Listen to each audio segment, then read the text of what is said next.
कारवार बेळगाव मार्गावरील जोयडा ते कुंभारवाडा दरम्यान असलेल्या धुपणे गावाजवळ रविवारी सायंकाळी 5च्या सुमारास ही घटना घडली.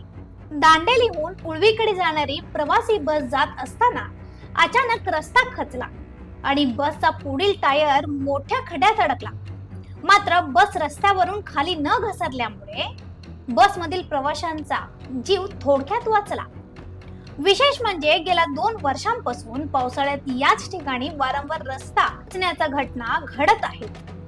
ही अशी प्रकारची तिसरी घटना असून कायमस्वरूपी उपाययोजना अद्याप झालेली नसल्याने नागरिकांमध्ये तीव्र नाराजी व्यक्त होत आहे.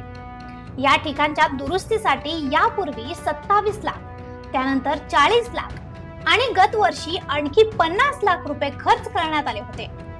तरीही रस्ता पुन्हा खचल्याने करण्यात आलेल्या कामाच्या गुणवत्तेबाबत आणि संबंधित ठेकेदारांच्या कामकाजावर प्रश्नचिन्ह निर्माण झाले आहे.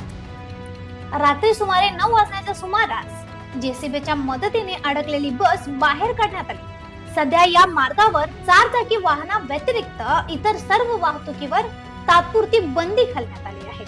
बस सेवा ही स्थगित करण्यात आली असून सार्वजनिक बांधकाम विभागाच्या तपासणीनंतरच हा मार्ग बस वाहतुकीसाठी खुला करण्याबाबत निर्णय घेतला जाणार आहे.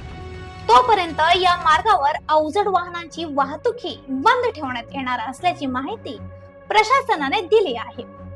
जोयडा परिसरातील हा मार्ग वारंवार खचत असल्याने कायमस्वरूपी आणि दर्जेदार दुरुस्तीची मागणी स्थानिक नागरिकांकडून जोर धरत आहे. Nikhil असुकर, voice of इनुग्राम, Ramnagar.